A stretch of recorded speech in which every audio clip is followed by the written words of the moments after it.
வணக்கம் மக்களே. நம்ம இப்போ எங்கே போகிறோன்னா ஜோமாவோட டியூஷன் சென்டருக்கு தான் போகிறோம். பெருசாலாம் இருக்காது, குட்டியாக தான் இருக்கும். இந்த வழியாக தான் நம்ம போகிறோம். ஜோமா எங்கே போகிறோம்? Tuition centre. பின்னாடி ஆடு வருது பாரு.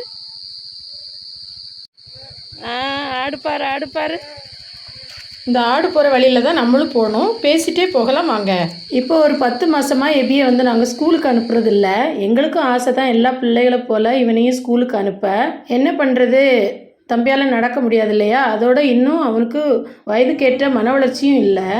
நார்மலாக ஸ்கூலுக்கு போகிற வாய்ப்பு அதனால் இல்லாமலே போயிடுச்சு. எபியோட டியூஷன் ஸ்கூலுக்கு வந்தாச்சு. இதுதான் சரி. ஸ்பெஷல் ஸ்கூலுக்கு போன வருஷம் வரைக்கும் அனுப்பிட்டு தான் இருந்தோம். அந்த வாசல் இப்போ அடைக்கப்பட்டுடுச்சு. காரணம் என்னென்னா, ஒன்று இவன் வந்து ரொம்ப வெயிட்டாக இருக்கிறதால ஸ்பெஷல் ஸ்கூலில் கவனிக்கிறதுக்கு ஆள் இல்லை அப்படின்ட்டாங்க. இது கூட பரவாயில்லைங்க, தாங்கக்கூடியதான். ஆனால் அவனை வந்து டயப்பர் போட சொல்லிட்டாங்க. அதுதான் என்ன ரொம்ப எங்களுக்கு மனசு கஷ்டமாயிடுச்சு. ஏன்னா 1, 2 பாத்ரூமுக்கெல்லாம் கூட்டிகிட்டு போக முடியாது. அந்த ட்ரைனிங் கொடுக்கறதுக்கே நாங்கள் ரொம்ப நாள் எடுத்துக்கிட்டோம். அவனா செல்ஃபாக வந்து இது வருது வரலன்னு சொல்கிறதுக்கே. இப்போ மறுபடியும் டயப்பர் போட்டு வச்சா அது ரொம்பவே பாதிக்கும்ல. அது உடல் ஆரோக்கியத்தையும் பாதிக்கும், பிள்ளையோட மன வளர்ச்சியை அது குண்ட செய்யும். குட் ஈவினிங் அக்கா, சொல்லு. எபியோட டியூஷன் அக்கா அங்கே இருக்காங்க. இவங்க கூட தங்கமான பிள்ளை, காலேஜ் ஸ்டூடெண்ட்டு. அதனால சாயங்காலம் 1 மணி நேரம் இங்கே வருவான். அந்த நேரம் அவன் ரொம்ப என்ஜாய் பண்ணி வருவான்.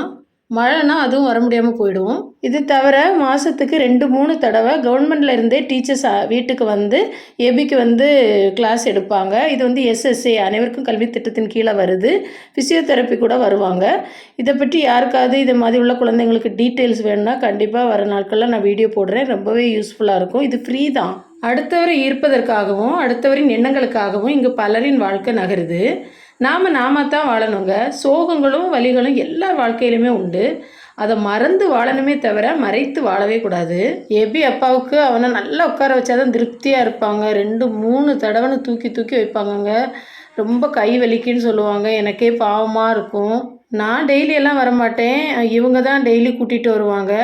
எப்போயாச்சும் லீவ் இருந்ததுன்னா இந்த மாதிரி தான் வருவேன். அவங்க அப்பா தான் பாவம் வீட்டில் இருந்து இறக்கி இங்கே ஏற்றுறதெல்லாம் ரொம்ப கஷ்டங்க. எனக்கே ரொம்ப கஷ்டமாக இருக்கும். அவ்வளோதான், எபிக்கும் டீச்சருக்கும் பாய் சொல்லிவிட்டு கிளம்பியாச்சு. இனி 1 மணி நேரம் கழித்து அவங்க அப்பா வந்து கூட்டிகிட்டு வந்துடுவாங்க. எபிக்கெல்லாம் சொல்லிக் கொடுக்குறது ரொம்ப கஷ்டம். ரொம்ப பொறுமை வேணும். அவன் புரிஞ்சுக்கிறதுக்கே கொஞ்சம் நிறைய நேரம் எடுப்பான். அது வந்து பொறுமையாக சொல்லிக் கொடுக்கணும்.